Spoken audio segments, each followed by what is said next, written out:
Hello guys, नमस्कार। स्वागत है आपका आईवीएस के ऑफिशियल चैनल पर। मैं दीपक। आज हम हिंदी शुरू करने वाले हैं। जैसा कि आप सब लोगों को पता है कि सीबीएसई ने जो है वो सीबीएसई के लिए जो है हिंदी की कुछ पोस्टें आई हुई हैं। ठीक है। उनमें जो है वो उनका सिलेबस भी 3-4 दिन पहले आपका आ गया था। आज हम हिंदी की जो है वो शुरू करने वाले हैं। ठीक है। सिलेबस के अकॉर्डिंग ही चलेंगे। ठीक है। तो सिलेबस में जैसा कि हमारा कुछ सिस्टम ऐसा रहेगा कि हम जो भी सिलेबस है, जो सिलेबस में जितनी भी चीज़ें दी गई हैं, उन्हीं के अकॉर्डिंग आप अपना सिलेबस आगे कंटिन्यू करेंगे, ताकि आपको पढ़ने में भी आसानी हो, पता भी चले कि हमारा कितना सिलेबस कवर हो गया है, कितना बचता है। ठीक है। मैंने जो है वो ये देखिए, मैंने ऊपर सिलेबस की ही कटिंग लगा दी है, जिसमें आपका जो है वो हिंदी भाषा और उसका विकास, हिंदी की ऐतिहासिक पृष्ठभूमि, प्राचीन भारत, भारतीय आर्य भाषाएं, मध्यकालीन भारतीय आर्य भाषाएं, पाली, प्राकृतिक, है ना, सैरसनी, अर्धमगधी, मगधी। ठीक है। अपभ्रंश और उसकी विशेषताएं, अपभ्रंश, अपहट और उस पुरानी हिंदी का संबंध, आधुनिक भारतीय आर्य भाषाएं और उनका वर्गीकरण। ठीक है। सो ये हमारे आज के इस लेक्चर का टॉपिक रहने वाला है। हम इन्हीं टॉप 3-4 चीज़ों पे जो है वो बात करेंगे। ठीक है जी। तो सबसे पहले हम थोड़ा सा हिंदी का ओवरव्यू ले लेते हैं।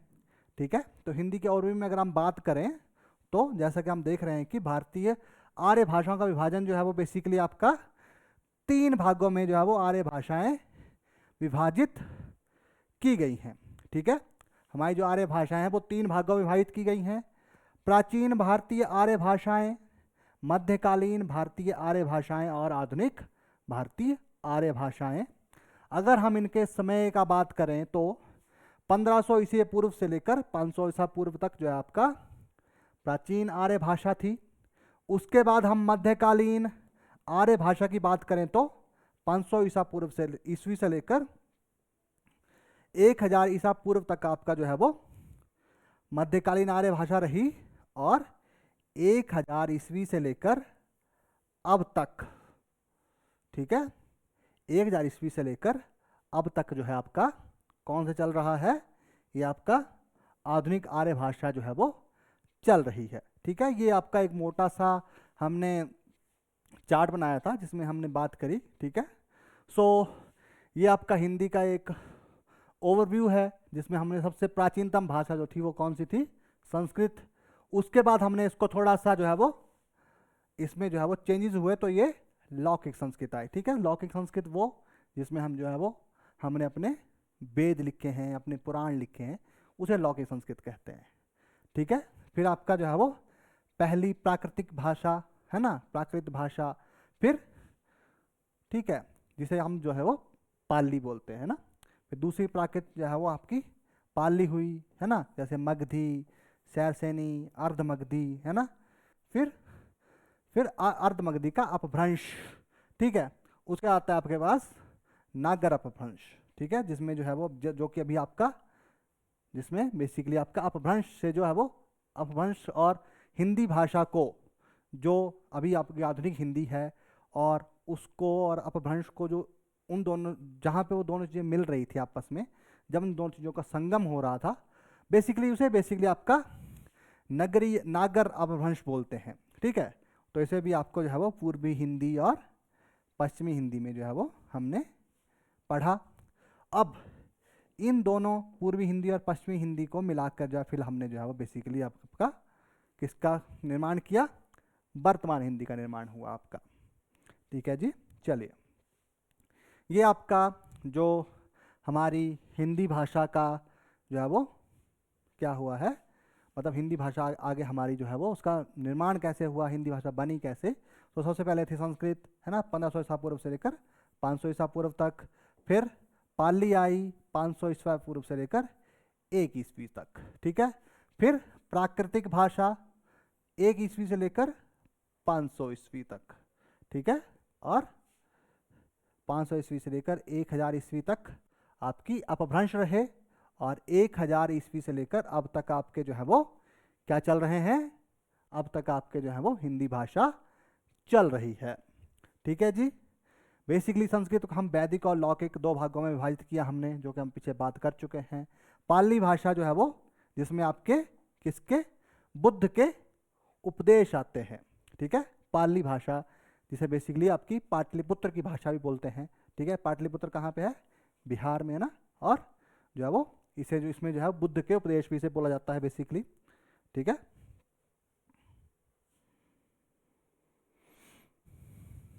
ओके।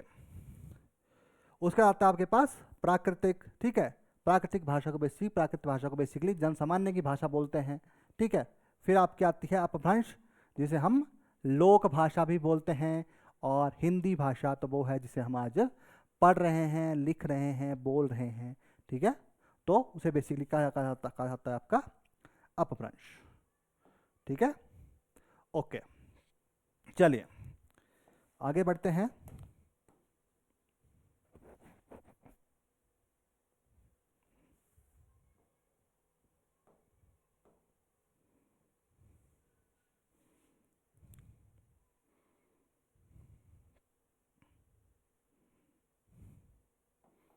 आगे बढ़ते हैं। ठीक है, तो हिंदी की ऐतिहासिक पृष्ठभूमि को थोड़ा सा हमने और कलरफुल बनाया है। ठीक है, जिसमें आपका भारोपीय भाषा व्यापार परिवार, जिसमें इंडो यूरोपियन फैमिली है हमारे पास। ठीक है, जिसमें आपका वैदिक संस्कृत आता है सबसे पहले। ठीक है, जिसमें हिंदी का उद्भव हुआ। ठीक है, भारोपीय भाषा परिवार। ठीक है,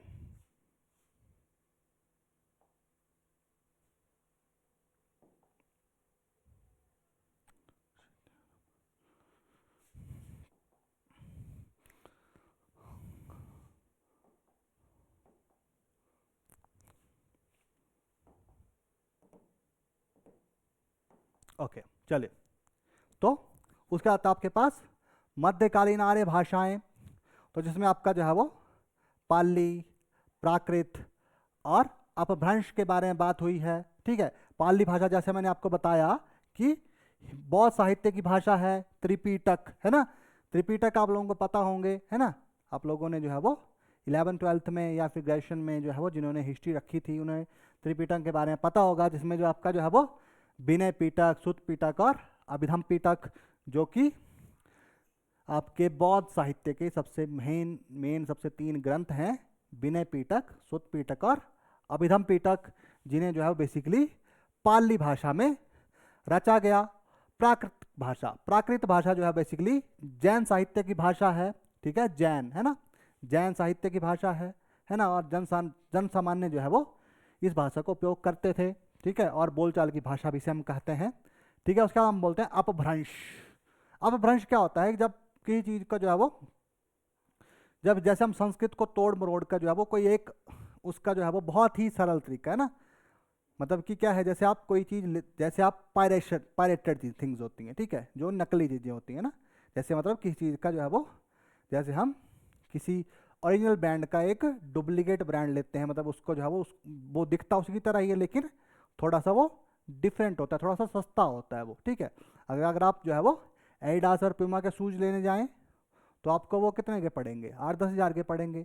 लेकिन आप एविवाज लें, है ना, या पूमा लें, है ना, सो वो आपको जो है वो शायद 1000-1500 में पड़ जाए। मतलब थोड़ा सा वो उनका क्या है, वो है ओरिजिनल की तरह दिखता है वो। ठीक है, तो अपभ्रंश बेसिकली क्या है आपका, अपभ्रंश बेसिकली आपका क्या होता है कि अपभ्रंश आपका जो संस्कृत भाषा थी, जो पाली थी, प्राकृत थी, है ना, उसका जो है बेसिकली उन सबको भी तोड़ मरोड़ कर इतना आसान कर दिया गया कि वो बिल्कुल ही जनसाधारण की भाषा हो गई, है ना, जो प्राकृतिक से विकसित हुई बेसिकली।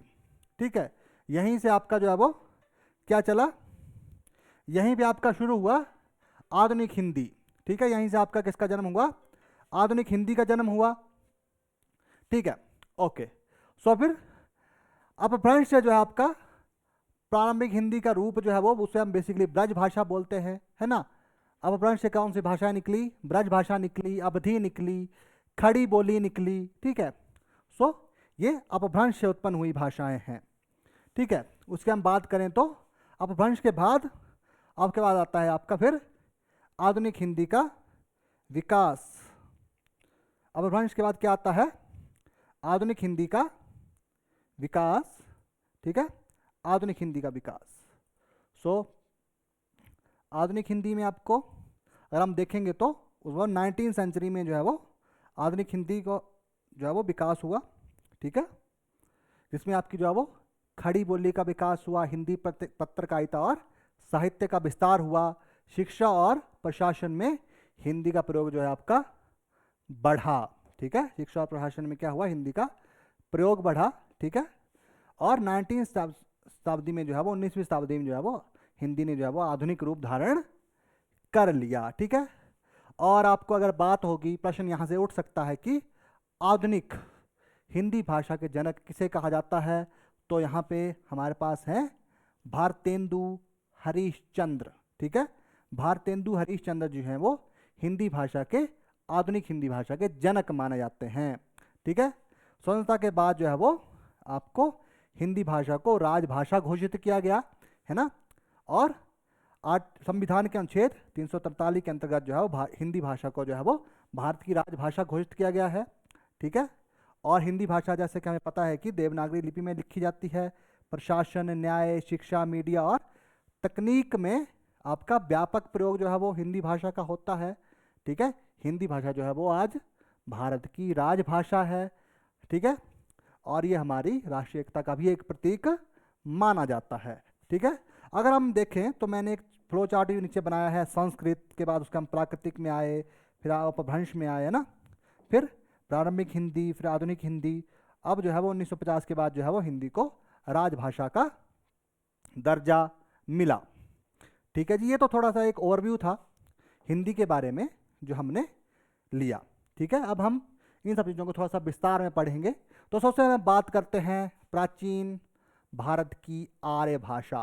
ठीक है, तो संस्कृत भारत की जो प्राचीनतम आर्य भाषा है वो उसे हम कौन सी है? वो है आपकी संस्कृत। ठीक है, प्राचीन भारत की सबसे प्राचीनतम जो आर्य भाषा है, ओल्डेस्ट जिसे हम बोल सकते हैं, वो है आपकी संस्कृत। ठीक है, ये जो है वो आपकी बेसिकली ये भाषा प्रारंभ में जो आपकी मौखिक परंपरा पे जो अकॉर्डिंग चली। ठीक है, क्योंकि पहले क्या होता था, पहले संस्कृत को सिर्फ बोलते थे, है ना। अगर आपने जो आध्यात्मिक नाटक होते हैं उनमें देखा होगा तो उसमें बच्चों को जो लिखवाया नहीं जाता था ना, जैसे आप महाभारत देखते हैं, रामायण देखते हैं, है ना, या फिर आप उससे पुराने भी कुछ जो है वो नाटक देखते हैं, तो उनमें क्या होता है, जो गुरुकुल में बच्चे जाते थे उनको जो है वो लिखवाया नहीं जाता था, उनको सिर्फ क्या कराया जाता था? याद करवाया जाता था, है ना। जैसे आपको जो है वो वेद पुराण जो थे उनको याद करवाए जाते थे, उनको जो है वो, है ना, जैसे कि किसी को कुछ विद्या देनी होती थी तो उसको मंत्र कान में बोले जाते थे। सिर्फ ऐसा नहीं कि लिख के नहीं जाते थे कि हाँ ये मंत्र है, इसको लिख के रख लो, और जब भूल जाए तो उसको जो है वो पर्चा निकाल के बाद में पढ़ लेना, ऐसा नहीं होता था। उसको क्या होता था, सिर्फ उसको क्या किया जाता था? श्रुति परंपरा से सुरक्षित रखा गया था। ठीक है, जो आपकी जो संस्कृत भाषा है उसे किसमें संस्कृत संरक्षित रखा गया? श्रुति परंपरा में। ठीक है, मतलब कि वो उसके सिर्फ सुन के जो है वो एक व्यक्ति से दूसरे व्यक्ति तक सिर्फ बोल के जो है वो ट्रांसफर किया जाता था, एक व्यक्ति से दूसरे व्यक्ति तक पहुंचाया जाता था, उसमें लिखा नहीं जाता था, उसको जो है वो लिखित रूप में संरक्षित नहीं किया गया था, उसे भी सिर्फ क्या है? मौखिक रूप में संरक्षित किया गया था। ठीक है, बेसिकली संस्कृत के भी आगे दो भाग बने, एक था आपका वैदिक संस्कृत और दूसरा था लौकिक संस्कृत। ठीक है, पहले था आपका वैदिक संस्कृत और दूसरा भाग था आपका लौकिक संस्कृत। ठीक है, तो सबसे पहले हम वैदिक संस्कृत के बारे में बात करें। ठीक है, तो सबसे पहले अगर हम वैदिक संस्कृत के बारे में बात करें तो वैदिक संस्कृत का प्रयोग जो है बेसिकली आपका कहाँ मिलता है? निम्न ग्रंथों में मिलता है। बहुत सारे ऐसे ग्रंथ हैं जिनका जो हम प्रयोग जो है, जिनमें जो हम वैदिक संस्कृत का हमने प्रयोग किया, जिनमें सबसे पहले आता है आपका ऋग्वेद, है ना। आपके जो वेद हैं, ऋग्वेद, यजुर्वेद, सामवेद और अथर्ववेद, इनका जो निर्माण हुआ वो किसमें हुआ है? वैदिक संस्कृत में। ठीक है, इन वेदों को जो है किसमें लिखा गया है?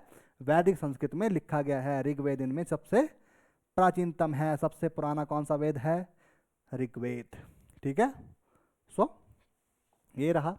उसके आगे हम बात करेंगे आपका, ठीक है, इस ऋग्वेद के अलावा, वेदों के अलावा जो है आपके ब्राह्मण ग्रंथ जो हैं वो, है ना, या फिर आर्यणक जो हैं, उपनिषद जो हैं, उन सब का भी निर्माण किस में हुआ है? वैदिक संस्कृत में। ठीक है, वैदिक संस्कृत के आपका जो है वो व्याकरणिक विशेषताओं के बारे में बात करें तो आपकी वैदिक संस्कृत में 3 वचन हुआ करते थे। ठीक है, 3 वचन थे, एक वचन, द्विवचन और बहुवचन। ठीक है, उसमें आपके 3 लिंगों का भी जो है वो प्रयोग होता था। कौन से? पुल्लिंग, स्त्रीलिंग और नपुंसक। ठीक है, जो बेसिकली आपका जो वैदिक संस्कृत है उसमें जो आपके जो है वो 3 वचन थे।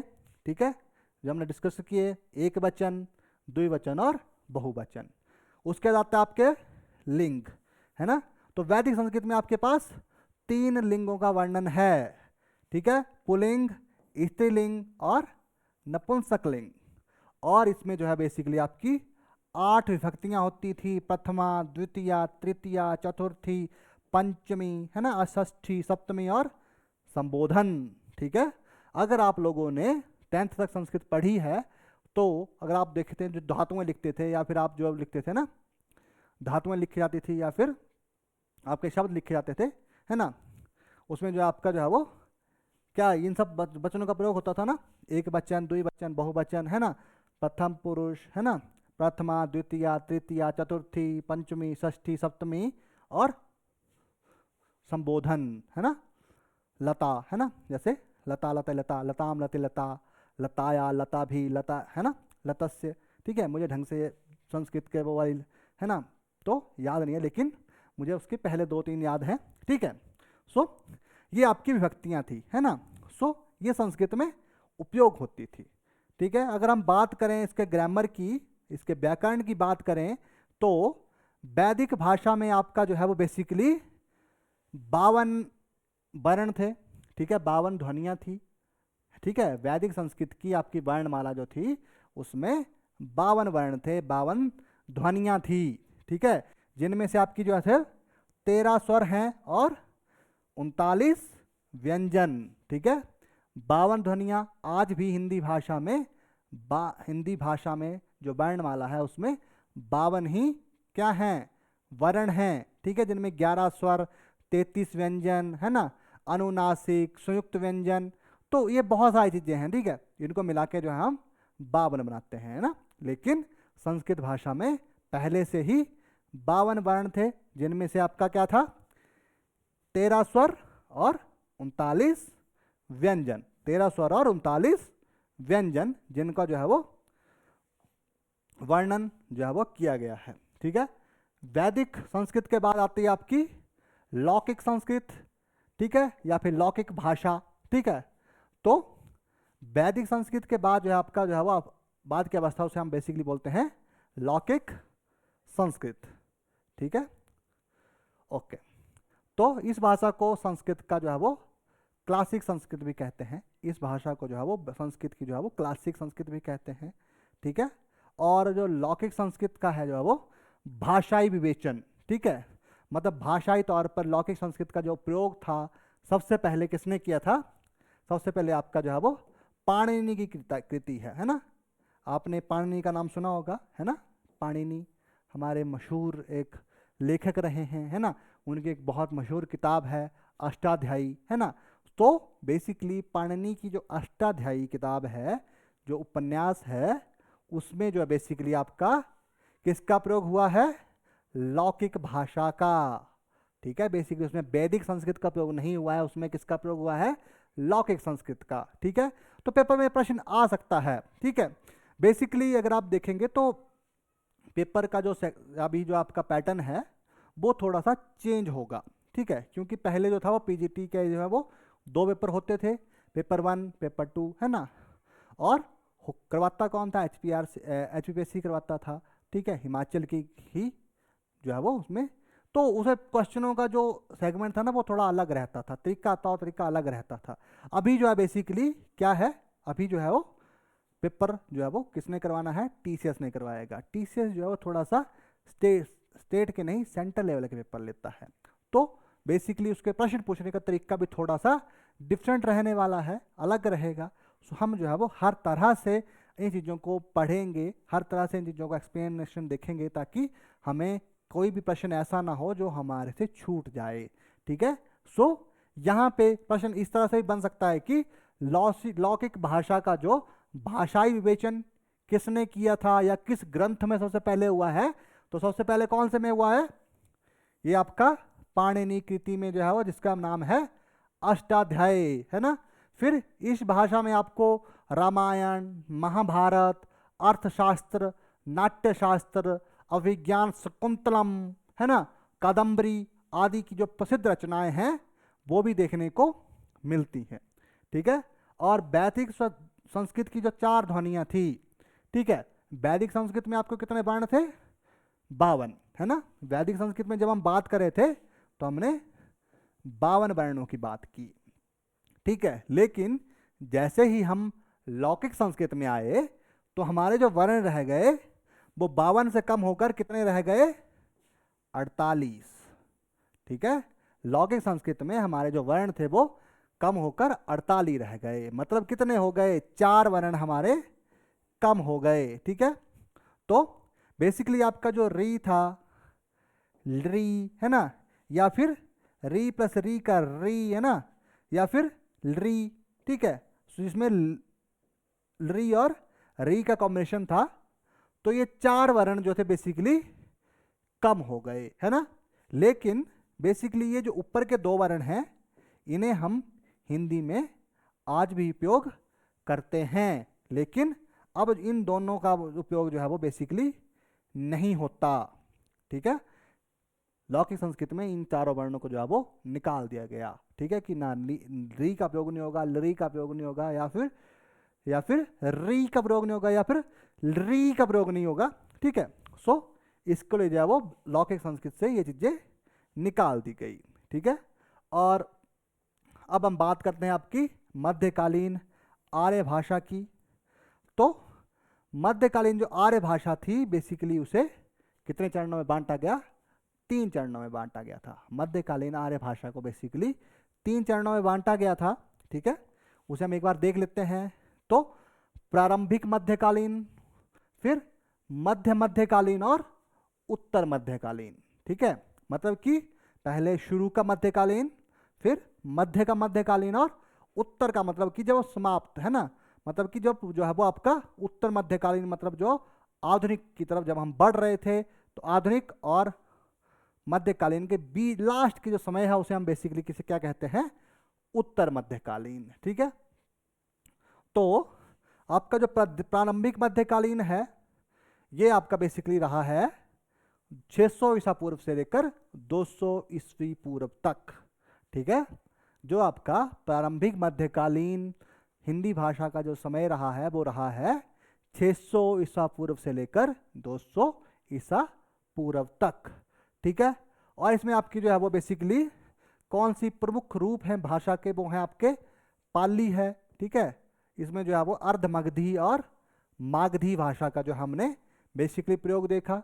ठीक है, अब हम इसके जो साक्ष्य हैं वो बेसिकली कहाँ से मिलते हैं हमें, शिलालेखों से, है ना। तो बेसिकली प्रश्न यहाँ से भी उठ सकता है कि प्रारंभिक मध्यकालीन की जो भाषाएं थी उनके साक्ष्य हमें कहाँ से मिले हैं, तो हमारा उत्तर रहेगा कि हमें अशोक के शिलालेखों से इसके साक्ष्य मिले हैं। या फिर अशोक के शिलालेखों में कौन सी भाषाओं का प्रयोग हुआ है, तो बेसिकली कौन से हैं, पाली है, अर्धमगधी है, या फिर मागधी, है ना।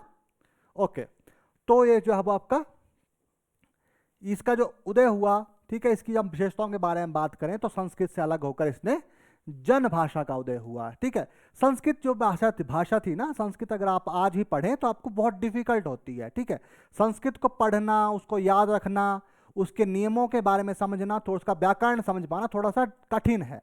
ठीक है, अब वो चीज़ उतना आसान नहीं है, लेकिन उसी कारण जो है वो क्या है, जब हम किसी को, है ना, अगर पहले अगर संस्कृत आसान होती तो हम संस्कृत को छोड़ते ही नहीं, हम आज भी संस्कृत का ही उपयोग कर रहे होते। ठीक है, लेकिन क्या हुआ कि संस्कृत हमें थोड़ी सी कठिन लगती थी, हर व्यक्ति के समझ में नहीं आती। आज भी संस्कृत हर व्यक्ति के समझ में नहीं आती है ना। जैसे कि अगर आप देखेंगे तो संस्कृत समझने वाले लोग, संस्कृत पढ़ने वाले लोग बहुत कम होते हैं। ठीक है, अगर हमें आज भागवत गीता पढ़नी हो तो अगर वो संस्कृत में लिखी है तो हमें उसको पढ़ने के लिए एक संस्कृत ज्ञाता बुलाना पड़ेगा कि लिखा क्या है, श्लोकों का क्या है, इनका अर्थ क्या हुआ। और उन्हीं उसी इसी का ये कारण है कि हमारी जो हिंदू प्रवृत्ति है, हिंदू के जो ग्रंथ हैं, उनके बहुत सारे ऐसे चीज़ें हैं जिनका हम सही अर्थ नहीं निकाल पाए। हमने जो है वो उन चीज़ों को थोड़ा सा गलत वे में लिया हुआ है। ठीक है, मैं हिंदू भाषा, हिंदू धर्म की बुराई नहीं कर रहा हूँ, लेकिन मैं एक कटाक्ष कर रहा हूँ, एक जो है वो आपका विरोधाभास प्रकट कर रहा हूँ कि संस्कृत एक कठिन भाषा थी, जिस कारण हम उनके जो अर्थ था, संस्कृत भाषा में लिखे गए श्लोकों का अर्थ था, शायद कुछ स्थानों पर हम सही नहीं ले पाए। ठीक है, चलिए सो हम बात करते हैं आपके मध्यकालीन की। तो मध्यकालीन की जो हिंदी है, संस्कृत है, वो आपकी 200 ईसा पूर्व से लेकर 600 ईस्वी तक रही। ठीक है, 200 ईसा पूर्व से लेकर कहाँ तक रही, 600 ईस्वी तक। ठीक है, जिसमें आपकी जो प्रमुख रूप थे साहित्य के वो हैं प्राकृत। ठीक है, प्राकृत भाषा में आपको जो है वो शैरसैनी, महाराष्ट्री और मगधी भाषा जो है वो उसका उद्गम हुआ है ना। इसका प्रयोग बेसिकली किसके लिए हुआ, नाट्य शास्त्र के लिए, काव्य के लिए और जैन बौद्ध ग्रंथों के लिए। ठीक है, ठीक है, प्राकृत भाषा बेसिकली पाली, हमें याद रखना है कि पाली भाषा का जो है वो किस में लिखी, किस पाली भाषा के जो है वो बौद्ध धर्म के लिए उपयोग हुई है, और प्राकृत भाषा किसके लिए उपयोग हुई है, जैन धर्म के लिए। ठीक है, और ये आपका जो है वो संस्कृत के साथ एक द्विभाषिक परंपरा शुरू हो गई है ना, द्विभाषिक परंपरा शुरू हो गई कि दो भाषाएं हो गई, एक प्योर संस्कृत थी और एक ये हो गई प्राकृत भाषा, जिसे आपका जो पाली भाषा है उसे भी बेसिकली प्रथम प्राकृतिक कहा जाता है ना। जो ओरिजिनल प्राकृतिक है, जो असली प्राकृतिक भाषा है, उसे द्वितीय प्राकृत कहते हैं, और जो आपकी अपभ्रंश है उसे हम तृतीय प्राकृत कहते हैं। ठीक है, चलिए उत्तर मध्यकालीन जो भाषा थी वो 600 ईस्वी से लेकर 1000 ईस्वी तक रही। ठीक है, इसमें जो आपके जो है वो प्रमुख रूप रहे आपके अपभ्रंश के। ठीक है, आधुनिक भाषाओं में जैसे हिंदी, गुजराती, पंजाबी जो है वो, जिनका आधार अपभ्रंश में सीधे तौर पर रखा गया। ठीक है, आपकी हिंदी, पंजाबी, मराठी, बहुत सारी ऐसी भाषाएं हैं जिनका जो है वो आधार, जिनका जो नींव का पत्थर है वो बेसिकली कहाँ से रखा गया, अपभ्रंश से रखा गया। ठीक है, चलिए अब हम बात करते हैं आपके पास, अब हम पाली भाषा के बारे में बात कर लेते हैं। ठीक है, तो पाली भाषा जो थी वो आपकी मध्यकालीन आर्य भाषा की प्रथम अवस्था थी। जैसे अभी मैं पीछे आपको बताया कि जो आपकी पाली भाषा थी वो आपकी मध्यकालीन आर्य भाषा की प्रथम अवस्था थी। पाली भाषा की उत्पत्ति और अर्थ को लेकर विद्वानों के अलग अलग मत हैं। ठीक है, पाली भाषा की उत्पत्ति कैसे हुई, उसका अर्थ क्या है, सो अलग अलग विद्वानों ने अलग अलग तरीके से अपने हिसाब से जो है वो इसको क्या किया है, इसको जो है वो अपने विचार में व्यक्त किए हैं। ठीक है, इन विचारों की अगर हम बात करें, ठीक है, तो व्युत्पत्ति के कुछ, ठीक है, व्युत्पत्ति के जो कुछ विद्वान हैं वो मानते हैं कि क्या है, वो ये मानते हैं कि जो आपकी पाली भाषा है, पाली भाषा का जो शब्द है पाली, वो किससे हुआ है, पल्ली से हुआ है। पल्ली का अर्थ क्या होता है, बेसिकली पल्ली का अर्थ होता है गांव। ठीक है, तो पाली को बेसिकली हम एक गांव की भाषा भी मानते हैं, गांव की भाषा। ठीक है, पल्ली का अर्थ क्या होता है, गांव। तो पाली को बेसिकली एक ग्रामीण भाषा, गांव की भाषा है ना। जैसे मतलब होता है ना, जैसे कि एक बहुत जो है वो एक बहुत क्लास, शहरों के लोग होते हैं ना, तो बहुत क्लासी लोग होते हैं। ठीक है, उनकी मतलब अच्छा है ना, फैशन सेंस काफ़ी अच्छी होती है। अब कुछ गांव के लोग होते हैं जिनकी फैशन सेंस अच्छी है लेकिन थोड़ी सी ऐसे खराब है, मतलब उनकी चॉइस थोड़ी सी ज़्यादा ठीक नहीं होती है ना, तो बोलते हैं ना कि ये इसका फैशन सेंस थोड़ी सी खराब है। ठीक है, तो बेसिकली संस्कृत एक बहुत हाई फाई है ना, बहुत जो है वो क्या है, मॉडर्न थिंग थी, जो मतलब बहुत कठिन चीज़ है ना। लेकिन उसका पाली का उद्गम कहाँ से माना गया, पल्ली से। पल्ली मतलब कि गांव की भाषा। ठीक है, ओके।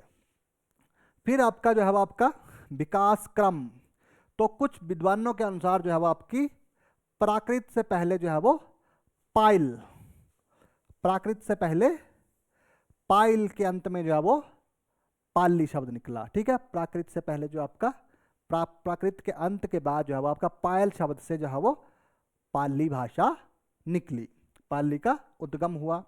ठीक है, क्षेत्रीय संबंध के बारे में बात करें तो, है ना, क्षेत्रीय संबंध की बात करें तो पाली भाषा की उत्पत्ति बेसिकली हम पाटली से भी मानते हैं कि जो पाली शब्द है वो कहाँ से निकला है, पाटली से। पाटली मतलब पाटलिपुत्र, है ना, क्योंकि पाटलिपुत्र से भी इसको जोड़ा जाता है, जिसका अर्थ है मगध की भाषा, मगध, है ना, बिहार। ठीक है, सो क्या है, अब इसको हम इस साक्ष्य को थोड़ा सा माना भी जा सकता है। क्यों? क्योंकि हम पाली भाषा में हमने देखा कि किसके जो शिक्षाएं हैं वो है बौद्ध धर्म की, है ना, त्रिपिटक जो ग्रंथ है बौद्ध धर्मों का वो पाली भाषा में लिखा गया है। ठीक है, और महात्मा बुद्ध जो है वो बेसिकली बिहार से जो है वो संबंध रखते थे। ठीक है, तो मतलब जो है वो पाटलिपुत्र, पाली, है ना, ये जो एक जो आपका कनेक्शन जुड़ रहा है, ये जो संबंध बन रहा है, ये थोड़ा सा जो है वो प्रैक्टिकल भी है, थोड़ा सा जो है वो आपको उसको बारे में हम सोचा जा सकता है कि हाँ ऐसा हो सकता है।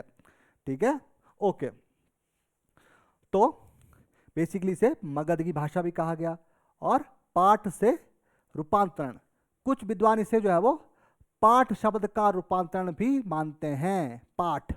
ठीक है, पाठ और पंक्ति से संबंध। ठीक है, मतलब पाली भाषा में जो आपके बौद्ध की जो शिक्षाएं लिखी गई हैं, उनकी जो पंक्तियां हैं, उनसे भी संबंधित मानते हैं कि उन पंक्तियों से भी पाली भाषा, हमने इस भाषा का नाम पाली रखा था। ठीक है जी, चलिए, तो संरक्षण के रूप में जो है वो कुछ विद्वानों के अनुसार जो है वो आपका पाली भाषा क्या है, बौद्ध साहित्य को पालने वाली भाषा भी मानते हैं। ठीक है, संरक्षक जो कुछ संरक्षण के रूप में कुछ लोग ये भी, कुछ विद्वानों का भी मानना है कि पाली भाषा का नाम पाली इसलिए रखा गया क्योंकि उसने बौद्ध धर्म का संरक्षण किया, मतलब बौद्ध धर्म की जो शिक्षाएं हैं वो किसमें लिखी गई हैं, पाली भाषा में, और पाली भाषा ने उनको क्या है, संग्रहित किया, बौद्ध धर्म को जो है वो आगे ले जाने में, है ना। अब बौद्ध धर्म अभी भी काफ़ी जगह पे अभी भी बहुत प्रचलित है ना। सो पाल जो आपका बौद्ध धर्म है उसको पालने में जो है बेसिकली पाली भाषा का बहुत अहम योगदान रहा है, रक्षा करने वाली। ठीक है, तो यहाँ पे पालने वाली या फिर रक्षा करने वाली, उसे हम बोलते हैं पाली भाषा। ठीक है, सो विद्वानों की राय में जो व्यक्ति है, ठीक है, इसमें आपको जो है वो बंधुशेखर भट्टाचार्य के बारे में बात हो सकती है कि बंधुशेखर भट्टाचार्य ने पाली भाषा की व्युत्पत्ति क्या दी है।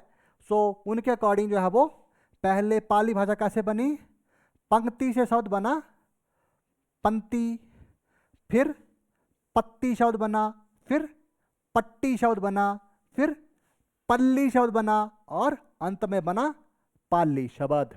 ठीक है, सो बेसिकली क्या है कि जो आपकी भाषा है, यहाँ से आपको प्रश्न कुछ इस तरह से भी आ सकता है कि जो आपके ये विद्वान हैं बंधुशेखर भट्टाचार्य, उन्होंने जो है वो पाली भाषा की क्या व्युत्पत्ति दी है, मतलब पाली भाषा का उन्होंने जो आपको जो है वो आगे को जो है वो प्रोग्रेस दिखाई है, तो कैसे बताई है।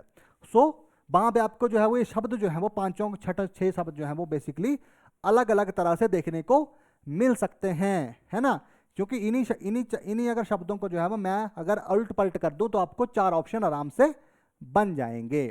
ठीक है, तो हमें जो है वो बेसिकली याद रखना है कि आपकी जो पाली भाषा है वो कैसे बनी, तो भट्टाचार्य जी के अनुसार पहले पंक्ति शब्द बना, फिर पंक्ति शब्द बना, फिर पत्ती शब्द बना, फिर पट्टी बना, फिर पल्ली बना, और उसके बाद बना पाली। ठीक है, उसके बाद फिर आपका भंडारकर बाकर नागल के अनुसार जो है वो आपका बेसिकली प्राकृत शब्द था पहले, फिर पाकट बना, फिर पाउठ बना, फिर पाउल बना और अंत में शब्द बना पाली। ठीक है, सो प्रश्न आपको इस तरह से भी उठ सकता है। तो हमें हर चीज को बहुत ध्यान से, बहुत ही अच्छे तरीके से पढ़ने की आवश्यकता है, ताकि एग्जाम में कुछ भी आपका छूटे ना। ठीक है, क्योंकि कंपटीशन बहुत हाई रहने वाला है और सीटें भी काफ़ी अच्छी हैं, और इस बार का मौका अगर हाथ से गया तो एक ये बहुत बड़ा खामियाजा भी हो सकता है स्टूडेंट्स के लिए। ठीक है, चलिए तो हम आगे बात करते हैं आपकी। ओके, विशुद्धि मग। ठीक है, विशुद्धि मग। ठीक है, इसे बौद्ध सिद्धांतों का कोश भी कहा जाता है।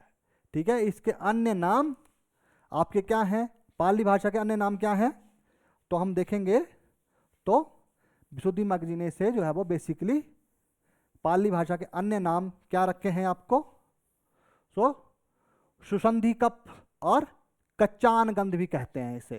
ठीक है, इसे क्या कहा जाता है बेसिकली, सुसंधि कप और कच्चान गंध।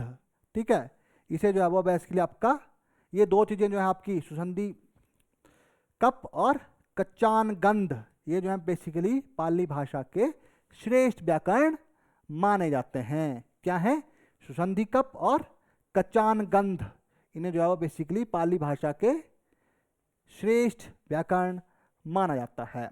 ठीक है जी, तो हम पाली की विशेषताओं के बारे में बात करें। ठीक है, तो पाली की जो विशेषताएं हैं वो ध्वनि संबंधी विशेषताओं के बारे में बात करें तो कच्चायन। ठीक है, कच्चायन के अनुसार जो है वो बेसिकली आपका पाली भाषा में 41 ध्वनियां हैं और इसमें 8 स्वर और 33 व्यंजन हैं। ठीक है, कच्चायन के अनुसार पाली भाषा में कितनी ध्वनियां हैं, 41 ध्वनियां हैं और इसमें क्या है आपका 33 व्यंजन हैं। ठीक है, और कच्चायन जो आपके कवि हैं, ठीक है, उनकी बुक का नाम है महाकच्चायन। ठीक है, कच्चायन जो आपके कवि हैं, इन्होंने जो ग्रंथ लिखा है, इन्होंने जो किताब लिखी है जो पाली भाषा के लिए है, उसका जो असली नाम है उसका नाम है महाकच्चायन। इन्होंने अपने नाम पर ही किताबों के नाम रखे हैं। ठीक है, फिर मुगलान। ठीक है, तो मुगलान के अनुसार जो है वो पाली भाषा की ध्वनियों में जो है कितने हैं 43 ध्वनियां हैं, जिसमें जो आपके 10 स्वर हैं और 33 व्यंजन हैं। ठीक है, तो मुगलान के अनुसार जो है बेसिकली आपकी 43 ध्वनियां हैं और कितने हैं इसमें 10 स्वर और 33 व्यंजन। ठीक है जी, सो पाली के प्रमुख वर्णों की बात करें तो स्वर वर्ण में आपको जो है वो आ, ई, उ, ए, ओ। ठीक है, ये दीर्घ स्वर हैं आपके आ, ई, उ, ए, ओ। ठीक है, और ह्रस्व स्वर में आपका आता है अ, ई और उ, है ना। तो जैसा कि हम पहले पढ़ रहे थे, क्या हुआ मध्यकालीन में आपका जो है वो बेसिकली क्या हो गया था, री, जो री वर्ण था उसे हमने क्या कर दिया था, भाषा से हटा दिया था, है ना। आप लोगों को याद होगा, मैंने पहले भी बात की होगी, या फिर जो अगर आप नए जुड़े हैं तो आप देखेंगे इस वीडियो की रिकॉर्डिंग आपको मिल जाएगी, उसमें हमने पहले भी बात की थी कि मध्यकालीन भाषाओं में आपका री और ली, ये जो शब्द हैं इन्हें हमने अपने जो आपकी वर्णमाला थी उसमें से निकाल दिया था। तो वही हमें यहाँ पे देखने को मिल रहा है कि पाली भाषा में आपके जो है वो आ भी है, ई भी है, उ भी है, ए भी है और ओ भी है, और ह्रस्व स्वर में क्या है आपका अ, ई और उ। इसमें आपको री देखने को नहीं मिलता। ठीक है, ओके, चलिए आगे हम बात करेंगे व्यंजनों की। तो व्यंजनों में वही आपके है ना, कवारक, चवारक, टवारक, तवारक, पवारक, है ना। तो ये 525 के 25 वर्ण आपके पास एज इट इज हैं, जो अभी हम हिंदी में प्रयोग करते हैं। ठीक है, ये आपका य, र, ल, व, है ना, य, र, ल, य, व, र, ल और ल। ठीक है, ये आपके क्या है अंतस्थ व्यंजन और ऊष्म व्यंजन है। ठीक है, स, ह। ठीक है, अब ये आप देखेंगे कि अभी आपको ये एक वर्ण जो है वो अलग सा दिख रहा होगा, जिसे हम बोलते हैं, जिसे अब की भाषा में क्या बोला जाता है, ल। ठीक है, ये आपका ल वर्ण है बेसिकली। क्या है ये, ल। ठीक है,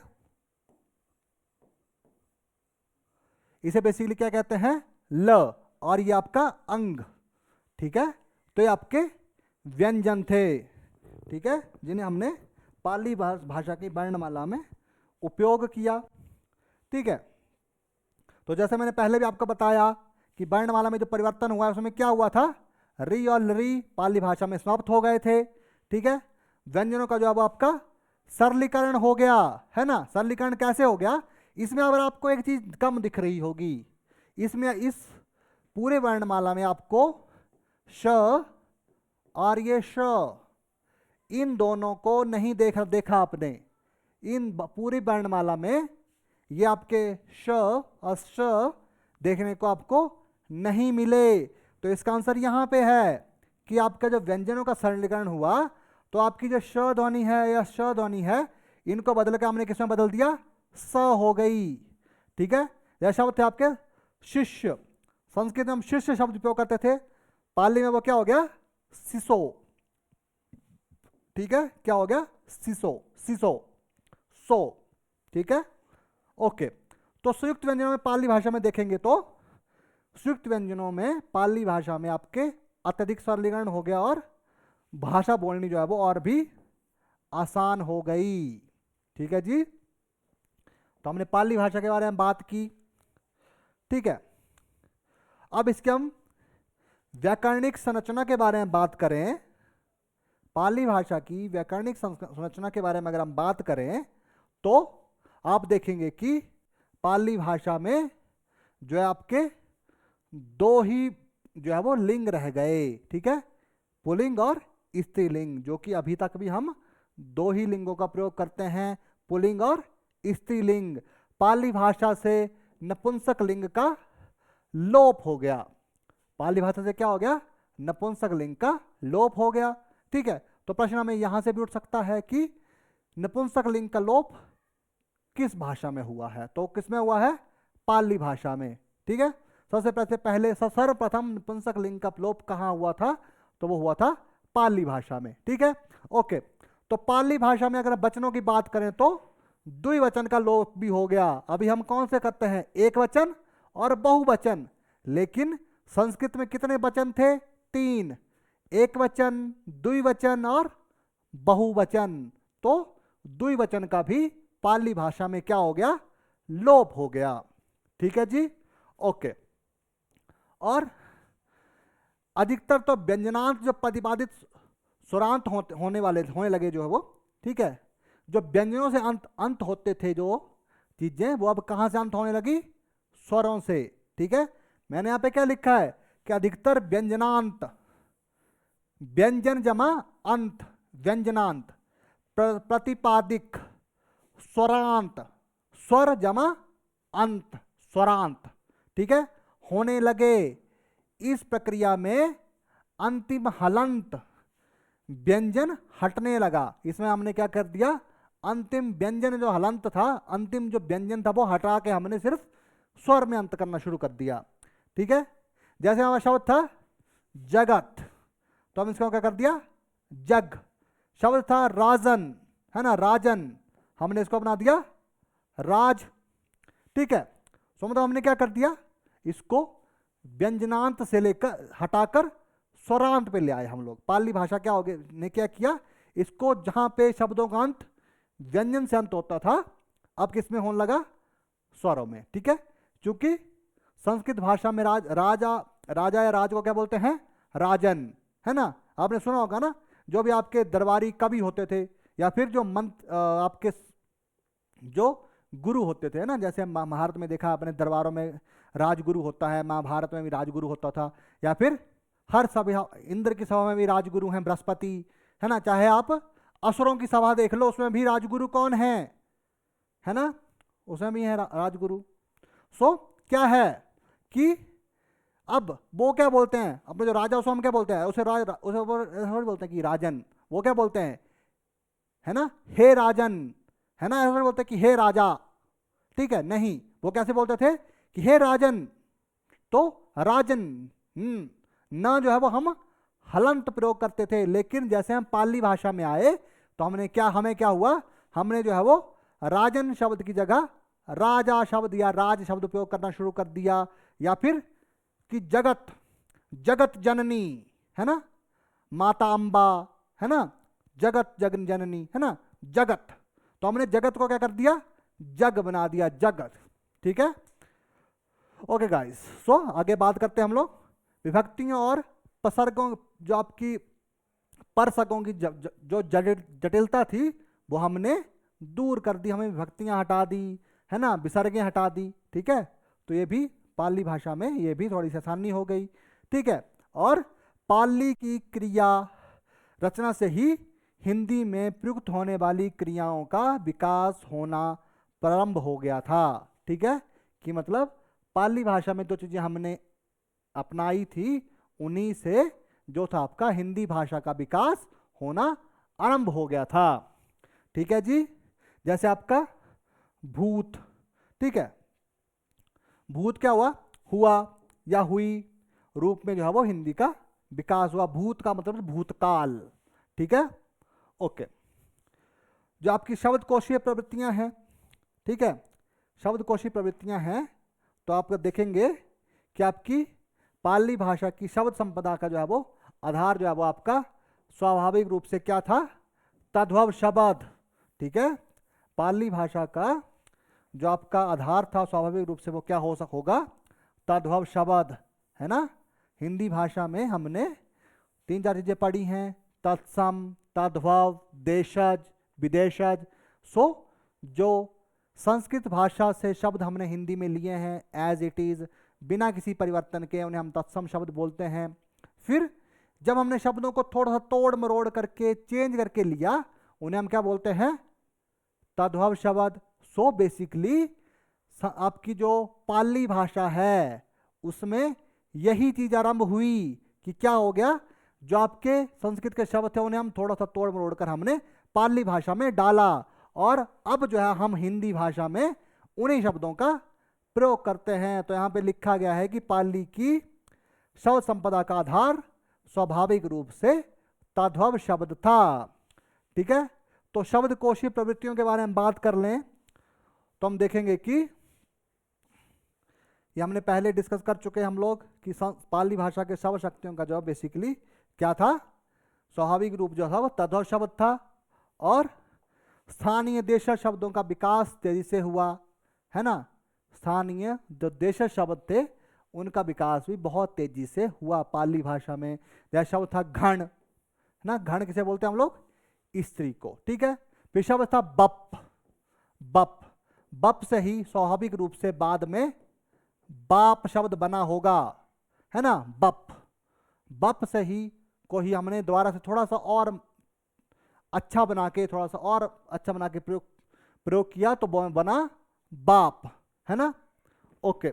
यह शब्द था आपका टेकनी, ठीक है, तो टेकनी, टेकनी से हमने टेकन शब्द बनाया, ठीक है, ओके। अब हम बात करेंगे आके आपकी प्राकृत भाषाओं की। सो आज के लिए इतना ही, ठीक है। आज हमने आपकी संस्कृत भाषा पढ़ी, ठीक है, उसके बाद हमने पाली भाषा का भी थोड़ा सा बारे में थोड़ा सा पढ़ा। अब आगे हम जो है वो इससे आगे प्राकृत भाषा का जो है वो शुरू करेंगे, ठीक है। तो ये आज का हमारा पहला डेमो क्लास था हिंदी के लिए, ठीक है।